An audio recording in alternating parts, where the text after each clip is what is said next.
بسم اللہ الرحمن الرحیم۔ السلام علیکم ورحمۃ اللہ۔ میں محمد سعید، آپ لوگوں کے اسلامیہ ٹیچر۔ اول تو بیٹا آپ سب کو مبارک ہو کہ آپ لوگ انشاءاللہ کلاس 8 سے پروموٹ ہو کے 9 میں آ گئے ہو۔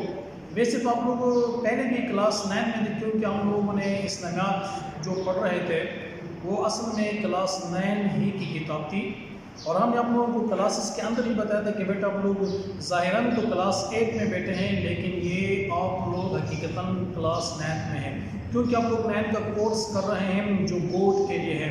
اور آپ لوگوں کی ایک بات اور بیٹا بڑی ریمائنڈ کروایا جا رہا ہے کہ آپ لوگوں نے اب انشاءاللہ کلاس 9 میں بھرپور توجہ دینی ہے، مکمل خوبصورتی کے ساتھ آپ لوگوں نے کام کرنا ہے، اور تمام تر توجہ کے ساتھ آپ لوگ اس کام کو یاد کرنا ہے، قرآن کریم کو سمجھنا ہے، آگے سکھانا ہے۔ سمجھنے کے لیے بیٹا یہ ہے کہ آپ لوگ مکمل توجہ کے ساتھ اس آیات کے تراجم کو سمجھیں، سیکھیں، اس کو بار بار پڑھیں، کیونکہ یہ بحیثیت مسلمان یہ ہر مسلمان کے لیے قرآن کریم کو سیکھنا، سمجھنا، عمل کرنا، آگے پہنچانا یہ فرض ہے۔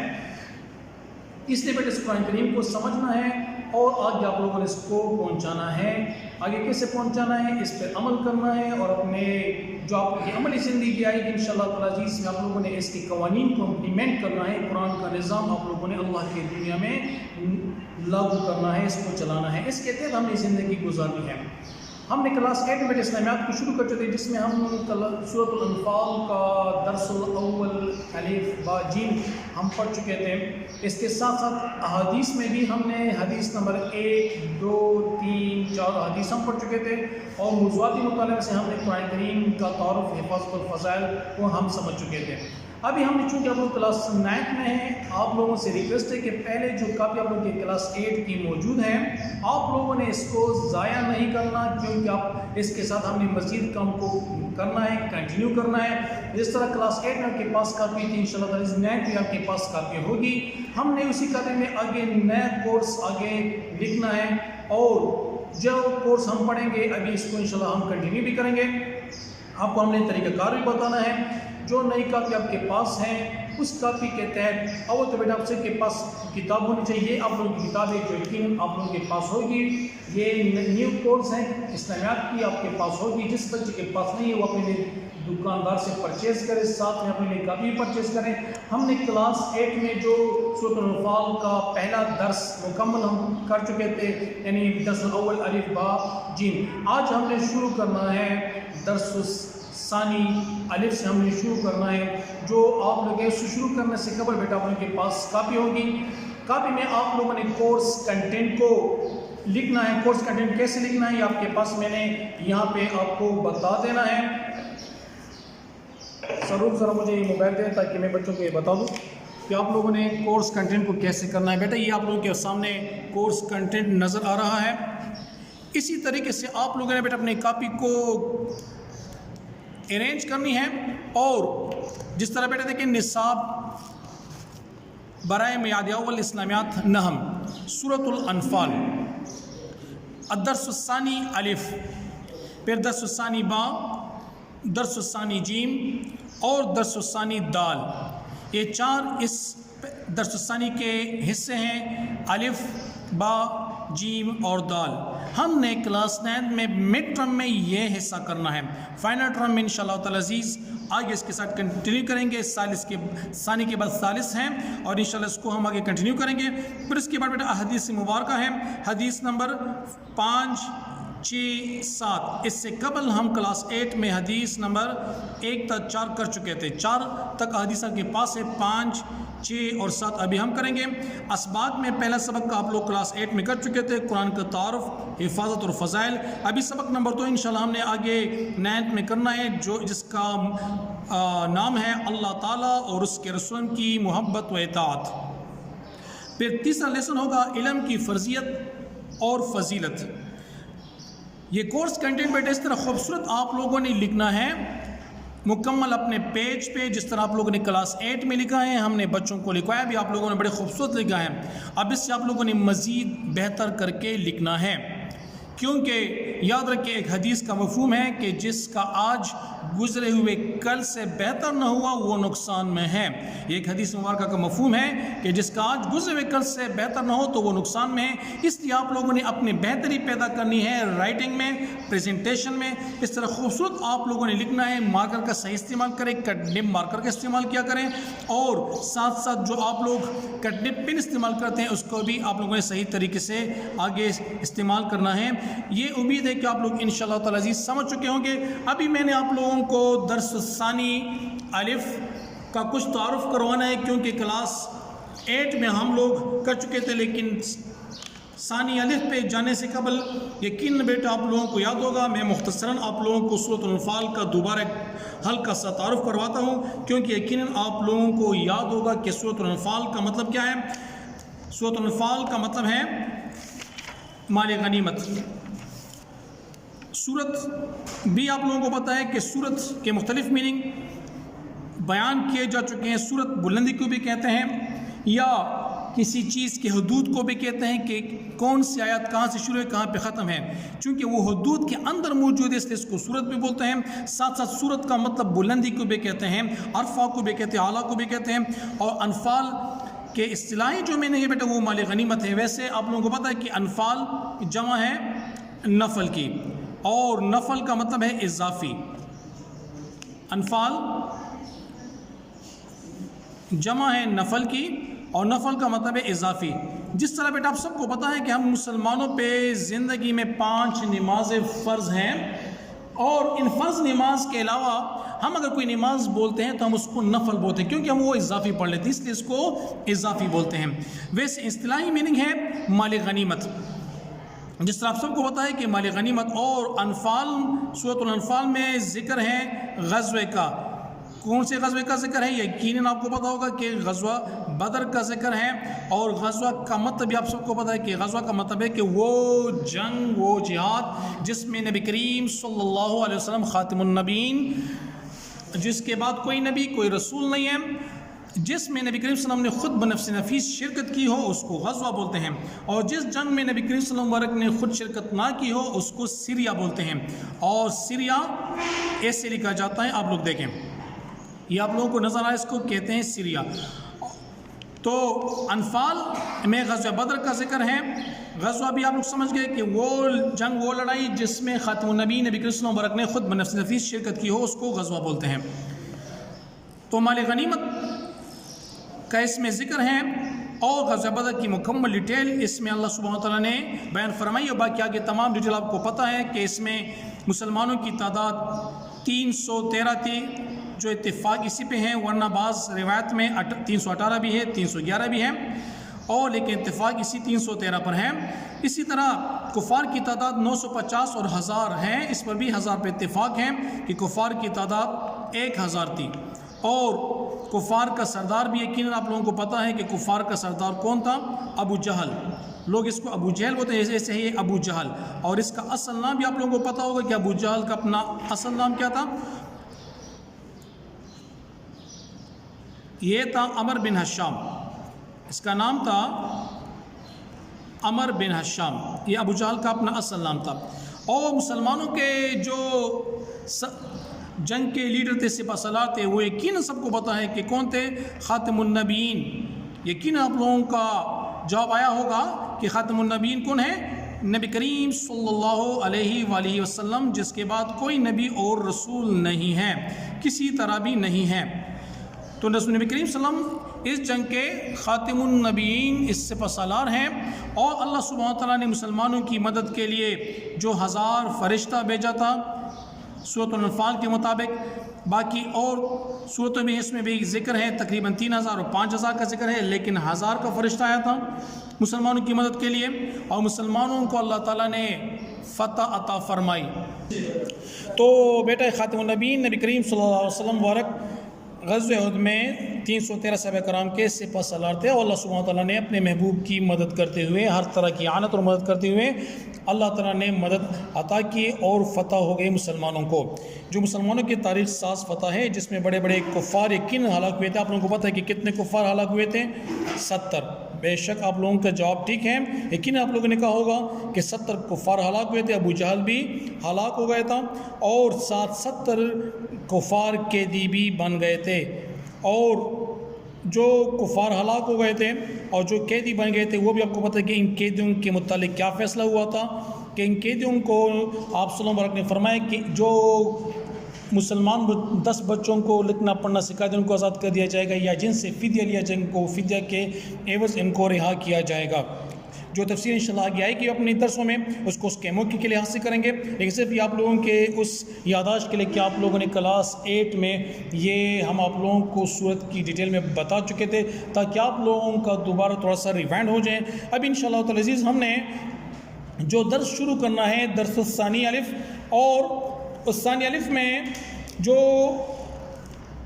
اس سے پہلے درس گزر چکا ہے درس الاول جیم، اس کے ساتھ اس کو جو ربط ہیں جو تعلق ہیں جو کنیکٹ کرتے ہیں وہ بھی یقیناً بیٹا آپ لوگوں کو پتہ ہوگا کہ اول جیم میں اللہ سبحانہ تعالیٰ نے جو بات بیان فرمائی تھی. دیکھیں آپ لوگوں کے سامنے اول جیم آ گیا جس میں آپ لوگ سمجھ چکے تھے کہ اللہ سبحانہ تعالیٰ نے ان کفار کو جو سمجھ نہیں رکھتے ان کو شر و دواب ٹھہرایا ہے، اور ان مسلمانوں کو حکم ہوا تھا کہ آپ لوگوں نے ان کے ساتھ جو اللہ تعالیٰ اور رسول صلی اللہ علیہ وسلم تمہیں کسی حکم کے لیے بلائے آپ صلی اللہ علیہ وسلم کے حکم پہ لبیک کہیں، اور جس طرح نبی کریم صلی اللہ علیہ وسلم آپ کو حکم دے اسی پہ بلا چوں و چراغ تعمیل کرے اور اس پہ عمل کیا کریں. اب پھر اللہ تعالیٰ نے سورت کے درس الاول جیم کے آخری حصے میں فرمایا کہ آپ لوگوں کے لیے جو آپ کی مال ہے اور آپ کی جو اولاد ہے یہ آپ لوگوں کے لیے بہت بڑا فتنہ ہے. یقین آپ لوگوں کو یاد ہوگا اور کس طرح فتنہ ہے، اور یہ بھی آپ لوگوں کو ڈیٹیل ہم لکھوا چکے تھے، اس لیے میں دوبارہ اس کو ٹچ نہیں کروں گا. ہم نے اپنے درس کی طرف آنا ہے جو ہم نے شروع کرنا ہے بیٹا کلاس 9 کا پہلا درس. بسم اللہ الرحمن الرحیم. یہ ہے درس الثانی الف. درس الثانی الف میں آیت نمبر 29 تا 37 تک آیات ہیں، اور یہ رکوع نمبر 4 ہے سورۃ الانفال کی. آپ لوگ یہ بتائیں کہ سورۃ الانفال میں کتنے رکوع ہیں؟ 10 رکوع ہیں، اور ٹوٹل آیات کتنے ہیں؟ 75 آیات ہیں اس میں، اور یہ مدنی صورت ہے. یہ آپ کو پتہ ہے کہ مدنی صورت اس کو بولتے ہیں جو بعد از ہجرت مدینہ منورہ میں نازل ہوئی ہو اس کو مدنی صورت بولتے ہیں، اور جو قبل از ہجرت ہو جو مکہ مکرمہ ہے اس کو مکی صورت بولتے ہیں. مکی صورتوں میں زیادہ تر بات ہو رہی تھی توحید پر زیادہ زور تھا، اور مدنی صورتوں میں زیادہ تر ہے جہاد پر زور دیا گیا ہے. اس لیے سورۃ الانفال میں جہاد ہے، غزوہ بدر کا ذکر ہے، اس لیے ہم نے درس ثانی الف کو شروع کرنا ہے. تو درس ثانی الف کی جو ابتدا کی آیات ہے اس میں اللہ سبحانہ تعالیٰ نے مسلمانوں کو تقوی کا حکم دیا ہے، اور جس کے اللہ تعالیٰ نے 3 انعامات بیان فرمائے ہیں. تقوی کے 3 انعامات اللہ سبحانہ تعالیٰ نے فرمائے جو درس ثانی الف کی ابتدا ہے، جس میں اللہ سبحانہ تعالیٰ نے تقوی کا حکم دیا ہے، اور تقوی کے 3 انعامات بھی اللہ سبحانہ تعالیٰ نے فرمائے ہیں. اور 3 انعامات کون کون سے ہیں؟ 3 انعامات میں نمبر 1 ہے بیٹا کہ جو انسان تقوی اختیار کرتا ہے. اب تقوی کا مفہوم بہت بڑا وسیع ہے، لیکن میں نے آپ لوگوں کو صرف مختصراً چند الفاظ میں یہ بتانا ہے کہ یوں سمجھے بیٹا کہ جس کام سے اللہ اور نبی کریم صلی اللہ علیہ وسلم مبارک نے منع فرمائے بس اس کام سے بچنا ہے. جس کام کو اللہ نے اور نبی کریم صلی اللہ علیہ وسلم نے کرنے کا حکم دیا ہے اس کو کرنا ہے، یہ تقوی ہے. جس سے منع کرنے کا حکم ہے خواہ وہ بڑے سے بڑا گناہ ہو یا چھوٹے سے چھوٹا گناہ ہو، اس سے بچنا ہے، خواہ وہ تصوراتی ہو یا عملاً ہو، کسی بھی لحاظ سے ہو، ان منہیات سے ان مکروہات سے بچنا ہے، یہ تقوی کہلاتا ہے. ہر اس کام کو کرنا ہے جو اللہ اور نبی کریم صلی اللہ علیہ وسلم مبارک نے حکم دیا ہے. تو پہلا انعام جو تقوی کا یہاں پہ صورت ابھی ہم انشاءاللہ جو ہم پڑھیں گے، جو پہلا انعام اللہ سبحانہ تعالیٰ کی طرف سے ہے وہ ہے امر فارق پیدا کرنا، یعنی ممتاز کرنا. امر فارق پیدا کرنا یعنی ممتاز کر دینا، حق اور باطل میں فرق کرنے والا بنانا، حق اور باطل میں فرق کرنے والا بنانا. یہ انسان جو تقوی اختیار کر لیتا ہے، آپ لوگوں کے لیول کے بیٹا اتنا کافی ہے کہ اگر آپ لوگ تقوی اختیار کر لیتے ہو، تمام گناہوں سے، تمام شیطانی وسوسوں سے اللہ تعالیٰ کی مدد پناہ مانگتے ہوئے اس سے بچنے کی جو کوشش کرتا ہے، معمولی سی معمولی غلطی سے اپنے آپ کو بچاتا ہے. اور اگر کوئی غلطی، چونکہ بشریت تقاضا ہے کہ بعض اوقات غلطی ہو جاتی، انسان کمزور ہے، اور اگر کوئی غلطی ہو جاتی تو انسان اپنی غلطی پہ اکڑتا نہیں ہے، فوراً اللہ سبحانہ تعالیٰ کی طرف رجوع کرتا ہے، انابت اللہ میں آتے ہوئے اللہ سے توبہ استغفار کرتا ہے. سچائی کے ساتھ، تو اللہ تعالیٰ اس کی غلطیوں کو معاف کرتا ہے، اس کے گناہوں کو معاف کرتا ہے، جس سے مسلمان کو سکون ملتا ہے کہ اگر وہ یاد رکھے بیٹا، ایک آیت کریمہ کا اور حدیث کا مفہوم ہے کہ جو انسان غلطی کرے، گناہ کرے اور اس غلطی پہ اس کو اضطراب محسوس نہ ہو، وہ بے چین نہ ہو کہ مجھ سے غلطی کیوں ہو گئی، تو یاد رکھے وہ مومن نہیں ہوا کہ وہ منافقین کے زمرے میں آتا ہے۔ اور جو انسان گناہ پہ مضطرب ہو، بے چین کہ مجھ سے غلطی کیوں ہو گئی، تو یہ ایمان کی نشانی ہے، یہ مومن ہے۔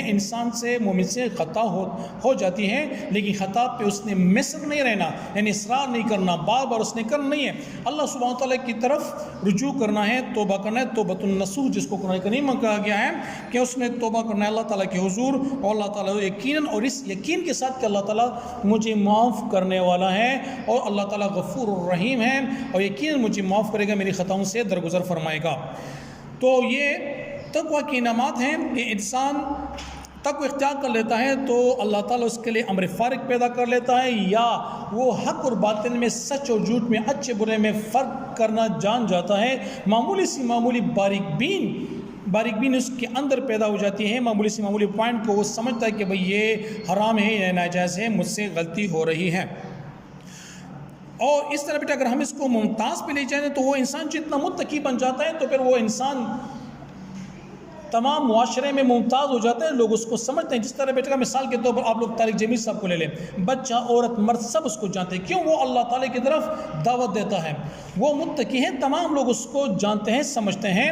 اور جس طرح آپ لوگ یہ جو ممتاز کا مطلب یعنی مشہور ہونا، اللہ تعالیٰ کا اس کو معاشرے میں ایک مقام عطا کرنا، یہ پہلا ہے۔ دوسرا ہے بیٹا وَيُكَفِّرْ عَنْكُمْ سَيِّئَاتِكُمْ، اور تمہارے گناہوں کو مٹا دینا، تمہارے گناہوں کو مٹا دینا، اللہ تعالیٰ تمہاری غلطیوں کو، گناہوں کو مٹا دے گا، گناہوں کو مٹانا۔ اور تیسرا ہے بیٹا بخشش، تیسرا ہے بخشش، اللہ تعالیٰ اس کی گناہوں کی بخشش کر لیتا ہے۔ تو یہ سورۃ الانفال کی درس ثانی الف کی پہلی آیات کریمہ کا یہ تھوڑا سا جو اللہ سبحانہ وتعالیٰ نے تقوی کی نماز بنے، اس کی ڈیٹیل کافی زیادہ انشاءاللہ اپنی کلاس میں کریں گے بھی۔ یہاں پہ بیٹا پھر دوسرا واقعہ ہے بیٹا کہ اللہ سبحانہ وتعالیٰ نے نبی کریم صلی اللہ علیہ وسلم مبارک کو فرمایا کہ کافر لوگ آپ صلی اللہ مبارک کے خلاف جو چل رہے تھے، جو دارالندوہ میں بیٹھ کے وہ مشورہ کر رہے تھے کہ آپ صلی اللہ علیہ وآلہ وسلم کو کیسے روک دیں، تو بعض نے مشورہ دیا کہ نبی کریم صلی اللہ علیہ وسلم مبارک کو قید کر لیتے ہیں، بعض نے کہا کہ آپ صلی اللہ علیہ وسلم کو جلا وطن کر لیتے ہیں، اور بعض نے کہا کہ نبی کریم صلی اللہ علیہ وسلم، اس طرح ابو جہل نے مشورہ دیا کہ نبی کریم صلی اللہ علیہ وسلم کو قتل کر لیتے ہیں، اور شیطان جو ایک شیخ کی صورت میں آیا تھا اور اس میں بیٹھا تو اس نے کہا کہ ہاں یہ مشورہ سب سے بہتر ہے کہ نبی کریم صلی اللہ علیہ وسلم مبارک کو نعوذ باللہ قتل کر لیتے ہیں، اور اس پر پھر سب فیصلہ کرتے ہوئے اللہ سبحانہ وتعالیٰ نے ان کی چال کو ناکام بنا دیا اور نبی کریم صلی اللہ علیہ وسلم کو بحفاظت مکہ مکرمہ سے مدینہ منورہ کی طرف نکال لیا۔ اور پھر آگے بیٹا جو کفار دعا کر رہے تھے کہ اللہ کہ قرآن کریم اور نبی کریم صلی اللہ علیہ وسلم تمہاری طرف سے حق ہے، سچ ہیں، اور ہم اس کو نہیں مانتے تو ہم پر کوئی عذاب لے کیا یا آسمان سے پتھروں کی بارش کر دے، لیکن اللہ سبحانہ وتعالیٰ نے ان کو عذاب نہیں دیا، اور وجوہات بھی یہ بتائیں کہ ان کے اندر نبی کریم صلی اللہ علیہ وسلم مبارک موجود تھے، اور جب تک یہ پیغمبر کے شان کے خلاف ہے کہ کسی قوم میں جب پیغمبر موجود ہو اور اس قوم پہ عذاب آ جائے، یا جب تک وہ تو پیغمبر کو یا شہید کر دیں یا پیغمبر اس علاقے کو چھوڑ کے نکل جائے اللہ تعالیٰ کے حکم سے، تب وہ عذاب کے مستحق ہوتے ہیں، لیکن چونکہ نبی کریم مبارک موجود اس لیے ان پہ عذاب نازل نہیں کیا گیا۔ اور دوسرے وہ لوگ بھی تھے جو کمزور تھے، مسلمان تھے یا نہیں مسلمان تھے، اور جو بار بار اللہ تعالیٰ سے اپنے گناہوں کی معافی مانگ رہے تھے اور غفران کا کہتے ہوئے بعض اوقات خانہ کعبہ کا طواف بھی کرتے رہتے، تو اللہ تعالیٰ نے ان وجوہات کی بنا پہ ان پہ عذاب نازل نہیں کیا۔ یہ درس ثانی الف کے کچھ مختصر بیٹا ڈیٹیل ہے، انشاءاللہ ہم نے آگے نیکسٹ کلاسز میں اس کو مزید کھول کے دینا ہے، اس کو سمجھنا بھی ہے، اس کو پڑھنا بھی ہے کہ اس کے اندر کیا ہے، اور یقیناً یہ آپ لوگ سمجھ چکے ہوں گے۔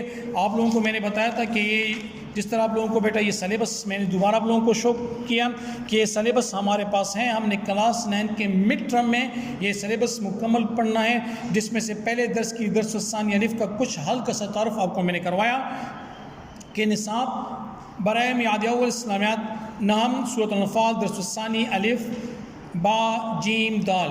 اس طرح بیٹا آپ لوگوں نے خوبصورت لکھنا ہے. پھر آپ کے پاس حدیث مبارکہ ہے، حدیث نمبر 5 6 7. یہ 3 حدیث ہم نے مڈ ٹرم میں کرنے ہیں. پھر 3 حدیث رہتی ہیں انشاءاللہ وہ زندگی رہی تو آپ کے فائنل ٹرم میں کریں گے. اور اسباق میں پہلا سبق ہم کلاس 8 میں کر چکے تھے. دوسرا سبق ہے اللہ تعالیٰ اس قسم کی محبت و اطاعت، اور تیسرا علم کی فرضیت و فضیلت. انشاءاللہ اس کو کریں گے مڈ ٹرم پہ. اس کے بعد ایک آخری سبق رہتا ہے انشاءاللہ آپ لوگوں کے وہ فائنل ٹرم میں کریں گے انشاءاللہ. باقی کام نیکسٹ ویڈیو میں اس کو کنٹینیو کریں گے. تب تک اپنا خیال رکھیے گا. اللہ آپ کا حافظ و نگہبان ہو. السلام علیکم ورحمۃ اللہ.